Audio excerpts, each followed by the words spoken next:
Movie की starting होती है एक सुनसान आइलैंड को दिखाते हुए और ये वक्त था सन 1944 जब दुनिया भर में वर्ल्ड वार 2 की लड़ाई हो रही थी। तभी एक अमेरिकन सोल्जर का प्लेन इसी आइलैंड पर आ गिरता है और इसी टाइम एक जापानी सोल्जर का प्लेन भी यहीं पर क्रैश हो जाता है। अब जब ये दोनों सोल्जर अलग अलग देश के थे तो दोनों लोग आपस में फाइट करने लगते हैं और फाइट करते करते ये दोनों आइलैंड के जंगल में आ जाते हैं। लेकिन तभी इनके पास एक बहुत ही बड़ा मॉन्स्टर आ जाता है जिसका नाम होता है कॉन्ग और यहीं पर ये सीन कट हो जाता है। इसके बाद हमें काफी टाइम बाद का सीन दिखाया जाता है। यहाँ पर हम बिल नाम के एक आदमी को देखते हैं जिसे समुद्र के बीच में एक गुमनाम आइलैंड का नक्शा मिला था और बिल को वहां जाने के लिए फंड चाहिए था और इसीलिए वो सेनेटर नाम के बंदे के ऑफिस में आता है और बिल सेनेटर को उसी आइलैंड के बारे में बताता है। वो कहता है कि उस आइलैंड पर आज तक कोई भी नहीं गया, अगर हम वहां तक पहुंच जाएं तो शायद हमें कोई ऐसी चीज मिल जाए जो हमारे लिए बहुत फायदेमंद। बिल सेनेटर से बहुत रिक्वेस्ट करता है और सेनेटर उसे वहां जाने की परमिशन दे देता है। इसके बाद बिल आइलैंड पर जाने के लिए एक टीम बनाता है। वो सबसे पहले अपनी टीम में जेम्स को शामिल करता है जो गुमनाम जंगलों की खोज करने में एक्सपर्ट है।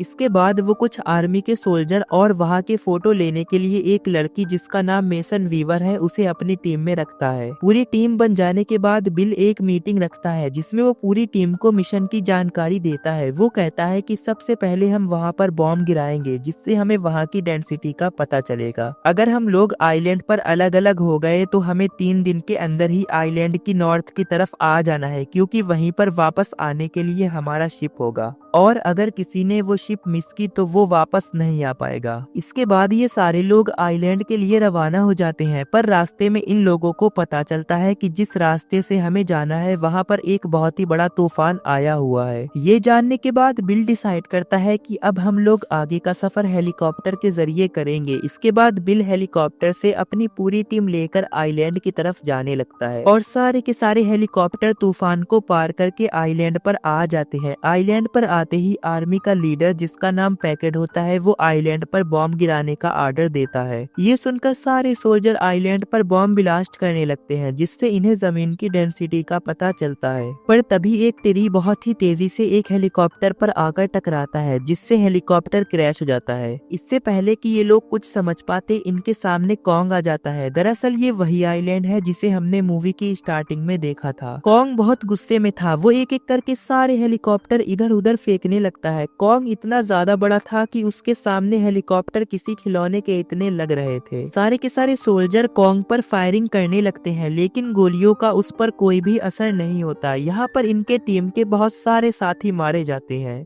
कॉन्ग सारे हेलीकॉप्टर को तबाह करके यहाँ से चला जाता है। अब जो लोग कॉन्ग के हमले से बच गए थे वो लोग आइलैंड पर भटक जाते हैं और 2 ग्रुप में डिवाइड हो जाते हैं। एक ग्रुप में जेम्स, मेसन और बाकी के कुछ सोल्जर्स होते हैं और दूसरे में पैकेट, बिल और कुछ सोल्जर्स होते हैं। जेम्स प्लान के मुताबिक अपने ग्रुप के लोगों से कहता है कि अगर हमें अपनी जान बचानी है तो हमें 3 दिन के अंदर ही आइलैंड के नॉर्थ की तरफ जाना होगा। सारे लोग जेम्स की बात मान लेते हैं और आइलैंड की नॉर्थ की तरफ जाने लगते हैं। इधर पैकेट बिल पर गन पॉइंट करके पूछता है कि तुम हमें यहाँ पर क्यों लाए हो, सच सच बताओ। तो बिल कहता है कि मैं पिछले 30 साल से ये बात साबित करने की कोशिश कर रहा था कि धरती पर कुछ ऐसी जगह भी है जहाँ पर मॉन्स्टर रहते हैं, पर मेरी बात किसी ने भी नहीं मानी और इसी बात को साबित करने के लिए मैंने ये आइलैंड ढूंढा और आज मुझे सबूत मिल चुका है। जेम्स नॉर्थ की तरफ जा रहा होता है पर तभी पानी से एक बहुत ही बड़ा जानवर निकलकर इन लोगों की तरफ आने लगता है पर वो इन लोगों को कोई नुकसान नहीं पहुंचाता और यहाँ से चला जाता है। इधर पैकेट अपने साथियों के साथ हथियारों वाला हेलीकॉप्टर ढूंढ रहा होता है पर तभी एक बहुत ही बड़ी मकड़ी इनके पास आ जाती है और इन लोगों पर अटैक कर देती है। सारे सोल्जर्स मकड़ी पर अंधाधुंध फायरिंग करने लगते हैं जिससे मकड़ी मर जाती है। जेम्स को कुछ जंगली आदिवासी लोग घेर लेते हैं और इन लोगों की ओर आगे बढ़ने लगते हैं पर तभी एक आदमी आ जाता है जो इंग्लिश बोल सकता था। दरअसल ये वही अमेरिकन सोल्जर है जिसका प्लेन सन 1944 में इसी आइलैंड पर क्रैश हुआ था। इस अमेरिकन सोल्जर का नाम होता है हैंक और इतने सालों से हैंक इन्हीं जंगली लोगों के साथ रह रहा था, इसलिए वो इन्हें बताता है कि ये लोग हमारे लिए खतरा नहीं है। ये सुनकर वो जंगली लोग रिलैक्स हो जाते हैं। दूसरी तरफ जंगल में हमें एक सोल्जर दिखाया जाता है जिसका नाम चैपमैन होता है और पैकेट इसी सोल्जर को ढूंढ रहा है क्योंकि इसी के पास वो वाला हेलीकॉप्टर है जिसमें हथियार, गन्स और गोला बारूद रखा हुआ है। ये सोल्जर एक नदी के पास खड़ा होता है, पर तभी उसे कॉन्ग अपनी ओर आता हुआ दिखाई देता है। कॉन्ग को देखकर वो एक बड़े से पत्थर के पीछे आकर छुप जाता है और कॉन्ग को देखने लगता है। कॉन्ग नदी में बैठकर पानी पीने लगता है, पर तभी पानी के अंदर से एक मॉन्स्टर निकलता है। इसके बाद कॉन्ग और पानी के मॉन्स्टर की फाइट होने लगती है। इस फाइट में कॉन्ग उस मॉन्स्टर को मार देता है और उसे खाने लगता है। ये सब होते हुए वो सोल्जर देख लेता है और बहुत ज्यादा डर जाता है। हैंक जेम्स और बाकी के लोगों को जंगली लोगों के कबीले में ले आता है और कहता है कि जब तक हम यहाँ पर हैं सेफ हैं। जेम्स जब हैंक से कॉन्ग का जिक्र करता है तो वो उसे बताता है कि कॉन्ग से हमें कोई खतरा नहीं है। कॉन्ग इस आइलैंड का राजा है और ये आइलैंड उसका घर है। वैसे तो वो कभी भी किसी को नहीं मारता, लेकिन जब तुम लोगों ने उसके घर पर बॉम्ब गिराए तो वो भड़क गया और तुम्हारे साथियों को मारने लगा। तुम लोगों को ऐसा नहीं करना चाहिए था। इसके बाद मेसन हैंक से पूछती है कि फिर हमें खतरा किससे है, तो हैंक बताता है कि जमीन के ऊपर तो कॉन्ग का राज है, लेकिन जमीन के अंदर मॉन्स्टर्स का। वो मॉन्स्टर्स छिपकली की तरह दिखते हैं, लेकिन साइज में बहुत बड़े होते हैं। वो बताता है कि वो मॉन्स्टर्स भी दो प्रकार के होते हैं, एक तो छोटे होते हैं और दूसरे बहुत ही बड़े। और जब तुम लोगों ने बॉम्ब गिराए तो वो छोटे वाले कुछ मॉन्स्टर्स जमीन से बाहर आ गए। तुम लोग शुक्र मनाओ कि वहाँ पर कॉन्ग था और उसने उनमें से कुछ मॉन्स्टर्स को मार दिया, वरना तुम लोग यहाँ तक आ ही नहीं पाते। लेकिन कॉन्ग सिर्फ छोटे वाले मॉन्स्टर्स का मुकाबला कर पाता है, क्योंकि बड़ा वाला मॉन्स्टर्स बहुत पावरफुल है और उसने ही कॉन्ग की फैमिली को मारा था। कॉन्ग अपनी फैमिली में अकेला ही बचा है और अगर कॉन्ग मर गया तो उन मॉन्स्टर्स से कोई भी नहीं बचेगा। ये जानने के बाद जेम्स हैंक से कहता है कि अगर हमें इस आइलैंड से बाहर निकलना है तो हमें अगले 3 दिन के अंदर ही आइलैंड की नॉर्थ की तरफ जाना होगा। हैंक कहता है कि पैदल तो 3 दिन क्या, तुम लोग 30 दिन में भी वहाँ तक नहीं पहुँच पाओगे, लेकिन मेरे पास एक बोट है जिसे हम रिपेयर करके शायद 3 दिन में वहाँ तक पहुँच सकते हैं। इसके बाद हैंक जेम्स को अपनी बोट दिखाता है और जेम्स अपनी टीम के साथ बोट को रिपेयर करने लगता है। लेकिन तभी वीवर को किसी जानवर की आवाज सुनाई देती है और जब वीवर वहाँ जाकर देखती है तो देखती है कि एक बड़ा सा जानवर हेलीकॉप्टर के नीचे फंसा हुआ है। वो हेलीकॉप्टर को हटाने की कोशिश करती है, लेकिन तभी कॉन्ग आकर उस हेलीकॉप्टर को हटा देता है और उस जानवर को आजाद कर देता है। वीवर उसे देखती ही रह जाती है और कॉन्ग वीवर को बिना नुकसान पहुंचाए यहाँ से चला जाता है। पैकेट अपनी टीम के सोल्जर से कहता है कि हमें जल्द से जल्द उस हथियारों वाले हेलीकॉप्टर को ढूंढना होगा, क्योंकि हम उन हथियारों से कॉन्ग को मार सकते हैं। इधर चैपमैन जंगल में भटक रहा होता है, पर तभी उसके सामने एक अजीबोगरीब जानवर आ जाता है। चैपमैन उस पर फायरिंग करने लगता है, लेकिन वो जानवर चैपमैन के पीछे किसी चीज को देखता है और यहाँ से जाने लगता है। लेकिन जब चैपमैन पीछे मुड़कर देखता है तो देखता है कि उसके पीछे एक खतरनाक मॉन्स्टर खड़ा है और ये वही मॉन्स्टर है जिसके बारे में हैंक ने जेम्स को बताया था।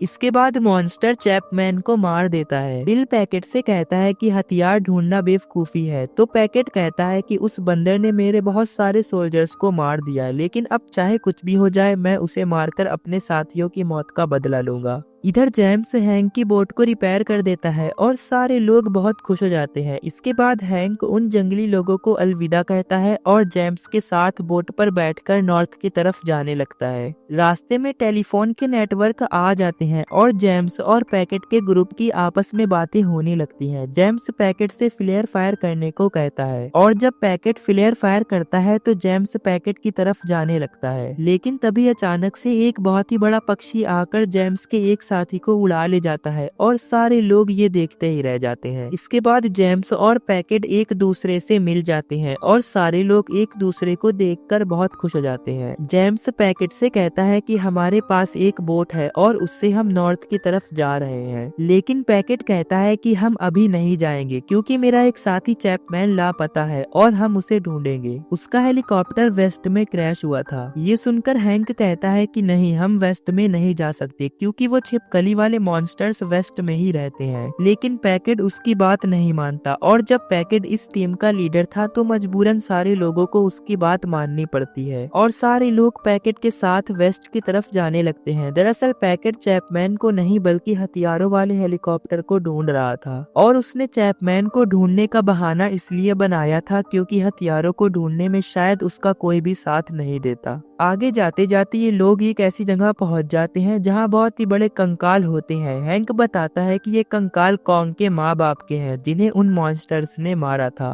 हैंक अभी भी कह रहा था कि आगे मत जाओ, सब के सब मारे जाओगे, लेकिन इसके बावजूद भी पैकेट आगे बढ़ने लगता है।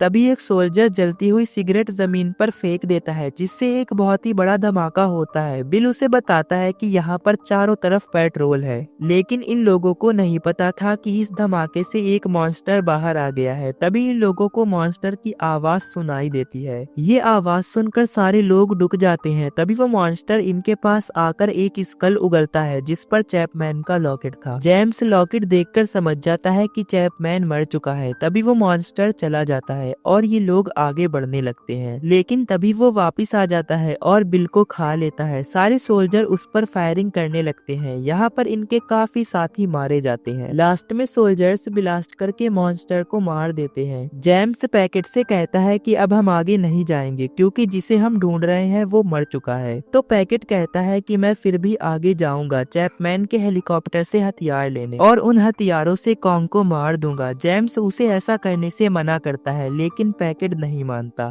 तो जेम्स कहता है कि तुम जाओ हथियार ढूंढने, लेकिन मैं अपने साथियों को लेकर नॉर्थ की तरफ जा रहा हूँ। इसके बाद पैकेट आगे जाने लगता है और जेम्स नॉर्थ की तरफ। आगे जाकर पैकेट को हथियारों वाला हेलीकॉप्टर मिल जाता है और रात में वो कॉन्ग को मारने का पूरा प्लान बनाता है। वीवर और जेम्स अपनी बोट ढूंढ रहे होते हैं, पर तभी कॉन्ग इनके पास आ जाता है और बहुत गौर से देखने लगता है। यहाँ पर वीवर कॉन्ग को टच भी करती है। पैकेट एक धमाका करके कॉन्ग को अपनी ओर बुलाता है पानी में। दरअसल उसने पानी में बहुत सारा पेट्रोल डाला था। कॉन्ग के आते ही पैकेट पानी में आग लगा देता है, जिससे कॉन्ग जलने लगता है और थोड़ी देर बाद बेहोश हो जाता है। अब वो उसे मारने के लिए उसके चारों तरफ बॉम्ब लगाता है, लेकिन तभी यहाँ पर जेम्स आ जाता है और पैकेट से कहता है कि मैं तुम्हें कॉन्ग को मारने नहीं दूंगा। इस बीच वो बड़ा वाला मॉन्स्टर जमीन से बाहर आ जाता है। उस मॉन्स्टर को देखकर सारे लोग भाग जाते हैं सिवाय पैकेट के। तभी कॉन्ग को होश आ जाता है और वो पैकेट को मार देता है। सुबह हो जाती है तो जेम्स और बाकी के बचे लोग नॉर्थ की तरफ जाने लगते हैं, लेकिन वो मॉन्स्टर इनका पीछा कर रहा था। मॉन्स्टर को देखकर एक सोल्जर सोचता है कि क्यों ना मैं अपने साथियों के लिए अपनी जिंदगी कुर्बान कर दूं, इसलिए वो अपने शरीर पर बॉम्ब बांध लेता है, ये सोचकर कि जब वो मॉन्स्टर मुझे खाएगा तो मैं बॉम्ब ब्लास्ट कर लूंगा। लेकिन वो मॉन्स्टर उसे नहीं खाता, बल्कि अपनी पूंछ से मार देता है। इसके बाद वो जेम्स के पास आने लगता है, पर तभी कॉन्ग आ जाता है और मॉन्स्टर से फाइट करने लगता है। लेकिन वो मॉन्स्टर बहुत पावरफुल था। वो कॉन्ग को उठाकर फेंक देता है, जिससे कॉन्ग एक पुराने शिप की जंजीरों में फंस जाता है। इसके बाद वो फिर से जेम्स के पास आने लगता है, लेकिन तभी वीवर उसके हेड पर फ्लेयर गन से फायर करती है और तभी कॉन्ग भी जंजीर तोड़कर उठ खड़ा होता है।